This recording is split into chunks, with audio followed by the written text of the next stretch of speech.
हाथों में बिजली पैरों में हवा शक्ति का पुतला है शिवा शिवा। पूछा मैंने कुछ? साले मैंने कुछ पूछा? पूछा मैंने कुछ? तो कैसे हैं आप लोग? तो अगर तुम लोग अगर आए गए हो तो लाइक भी कर दो यार, क्योंकि लाइक करने का पैसा तो लगता नहीं है, फ्री की चीज छोड़ा भी नहीं करते। तो भैया बहुत ज्यादा दिन से पब्लिक की और तुम लोगन की बहुत ज्यादा डिमांड आवत रही हमारे पास कि भैया इंडियन कार्टून का रोस्ट कर दे, इंडियन कार्टून का रोस्ट कर दे।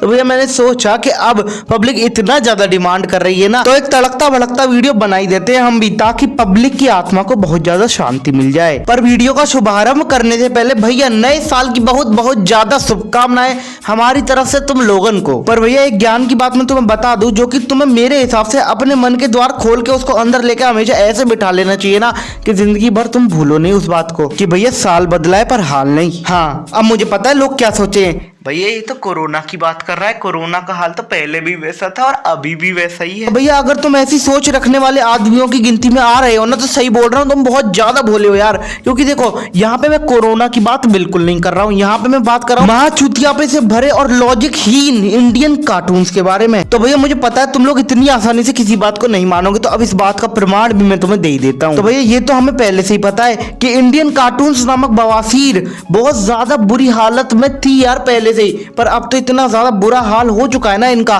कि 5 साल के छोटे बच्चों के मुखमंडल से भी इनको देखने के बाद ऐसे शब्द जरूर निकलते हैं, जिंदगी बर्बाद हो गया। चलो भैया छोटे बच्चे तो छोटे बच्चे, पर भैया जो बच्चे एडल्ट / वयस्क होने की कगार पर आ चुके हैं ना, उनके मन में भी इन कार्टून्स के प्रति कुछ ऐसी सोच भरी पड़ी है। साले को बम से उड़ा दूंगा एक बार हाथ में आ जाए तो आज की इस वीडियो में और तुम हम सभी मिलकर ऐसे चुतियापे से भरे कार्टून्स के ऊपर नजर डालेंगे और फिर इनके बारे में चर्चाएं भी करेंगे। तो भैया अब शुरू करते हैं बिना किसी बकचोदी के। तो भैया सबसे पहले बढ़ते हैं लॉजिकहीन और चुतियापे से भरे कार्टून के महाराजा की तरफ, यानी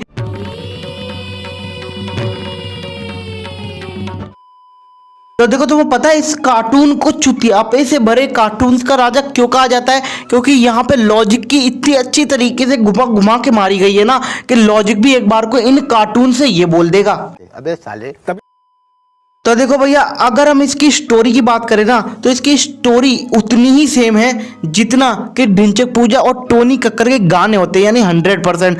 हर एक एपिसोड में बस विलेन को बदल दिया जाता है और कहानी वही है कि एक छोटा बच्चा है जो कि हारने की कगार पर आ जाएगा, पर फिर उसको पता नहीं कहां से आसमान से टुनटुन मौसी के लड्डू फेंक के दे दिए जाएंगे कि इसको खाओ और शहर को बचाओ। और भैया उस लड्डू पर पता नहीं आज तक सारे के सारे साइंटिस्ट ये पता लगाने में लग चुके हैं यार, और 10 साल भी हो चुके हैं उनको कि भैया वो टुनटुन मौसी अपने लड्डुओं में ऐसा क्या डालती है जिसको खा के एक बच्चा बुलेट ट्रेन से तेज और हल्क से ज्यादा ताकतवर हो जाता है। और मैं इस लॉजिकहीन कार्टून्स के क्रिएटर्स और प्रोड्यूसर से एक क्वेश्चन पूछना चाहूंगा कि नहीं कौन सा चरस गांजा फूंक के तुम स्क्रिप्ट लिखते हो? मतलब तुम्हें शर्म है कि नहीं है? अगर कहानी में तुमने राजा डाल रखा है और उसके पास इतनी बड़ी सेना है और राजा पूरे राज्य पर राज भी कर रहा है और काफी अच्छा राजा है, पर फिर भी वो राजा मतलब एक छोटे से बच्चे की जान की परवाह नहीं करेगा, कितना ही बड़ा खतरा आ जाए वो राजा हमेशा उस बच्चे को ऐसे भेज देता है ना जैसे कि बस वो बच्चा राज्य को खतरों से बचाने के लिए तो पैदा हुआ है। और अब मुझे पता है इतनी बातें सुनने के बाद कुछ लोगों के पिछवाड़े में चुल मचेगी और वो अपना ज्ञान झाड़ने कमेंट सेक्शन में आएंगे कि भैया वो तो बच्चे हैं और ये शो छोटे बच्चों के लिए बनाए जाते हैं। तो मैं उनको इतना ही कहना चाहूंगा, निकल लौड़े, पहली फुर्सत में निकल। और चलो जो लोग ये सोचते हैं ना कि लॉजिक का क्या काम है, 5 साल के बच्चे ही इसको देखेंगे, तो भैया जो बच्चे देखते हैं ना वही बातें उनके मन में जाती हैं। अगर बच्चे ये देखेंगे ना बस एक लड्डू से पूरी जिंदगी के सॉल्यूशन निकलने लग गए, तो ट्रेनिंग और मेहनत जैसी चीजें है ना उनके दिमाग में कभी नहीं आएंगी और उनकी जिंदगी पूरी की पूरी बर्बाद हो जाएगी। समझ रहे हो ना? अब अगर तुम्हें सीखना है ना कॉपी करने की कला, जो कि एग्जाम में बहुत ज्यादा काम आती है बच्चों के, तो ये कार्टून्स का बहुत बड़ा उदाहरण है जिसके बारे में अब हम बात करने जा रहे हैं।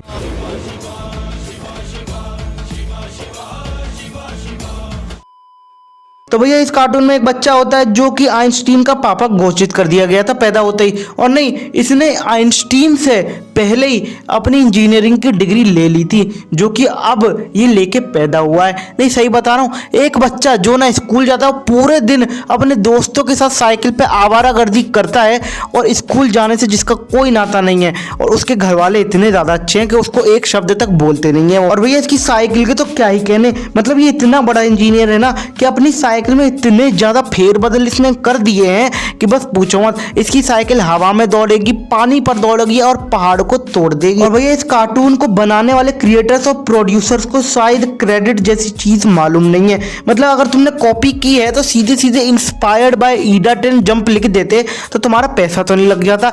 पर नहीं, हम तो कॉपी भी करेंगे और भैया ओरिजिनल कंटेंट का खप्पा भी लगवाएंगे उस पर। समझ रहे हो? समझ रहे हो? अब भैया जिन लोगों को नहीं पता ईडा टेन जंप क्या है, वो एक जापानीज एनिमे सीरीज है। और जो एक कार्टून ने अपनी साइकिल का जो कॉन्सेप्ट चुराया है ना, डिट्टो के डिट्टो ईडा टेन जंप से लिया है। अगर तुम्हें विश्वास नहीं ना तो उसका एक एपिसोड देख लेना, तुम्हें पता चल जाएगा। अब भैया अब जाते हैं हम अपने अगले कार्टून की तरफ।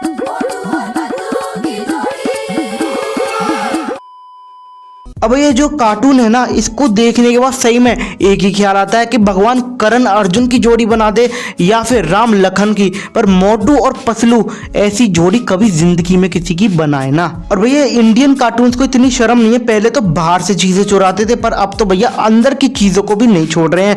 अब देखो वहां पे वो छोटा भीम लड्डू खा के जीतता है, और यहाँ पे ये मोटू जो कि बिना ट्रेनिंग के बस इसको एक समोसा दे दो तो ये पूरी दुनिया जीत लेगा। मैंने तो इतना ऑब्जर्व किया अपनी लाइफ में, 18 साल के ऊपर का हो चुका हूं, पर आज तक मैंने ये लॉजिक कहीं पे और कभी नहीं देखा कि समोसा खा के लड्डू खा के तुम दुनिया जीत सकते हो। पर हाँ, पेट खराब तुम्हारा जरूर होगा, और फिर उसके बाद अगर तुमने अपने पेट की आवाजें लोगों को सुना दी ना तो उसकी खुशबू से तुम्हें लोगों के हाथों से जूते, चप्पल, डंडा, वाइपर सारी की सारी चीजें खिलाई जाएंगी। और फिर वहां पे तुम्हारी चॉइस नहीं चलेगी कि तुम्हें कौन सी टाइप का डंडा खाना है। जो लोगों के हाथ में आएगा ना, चाहे तेल लगा हुआ या बिना तेल लगा हुआ, सब तुम्हारे अंदर दे दिया जाएगा। तो अब जल्दी से बढ़ते हैं इस वीडियो के आखिरी चुतियाब से भरे कार्टून की तरफ, जिसने बच्चों की जिंदगी बहुत ज्यादा खराब कर रखी है।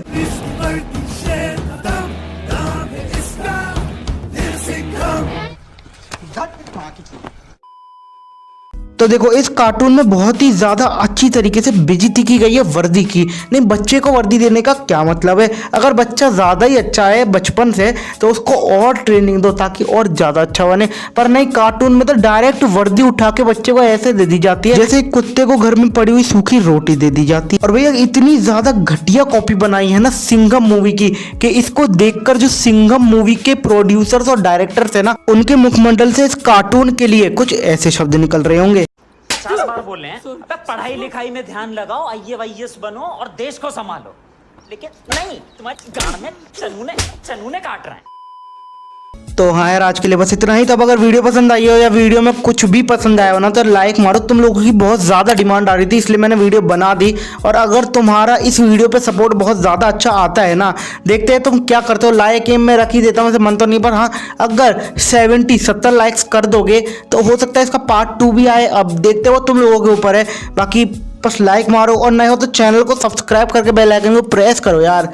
अब मैं भी जा रहा हूँ, मिलते हैं नेक्स्ट वीडियो में बहुत ही जल्दी। बाय।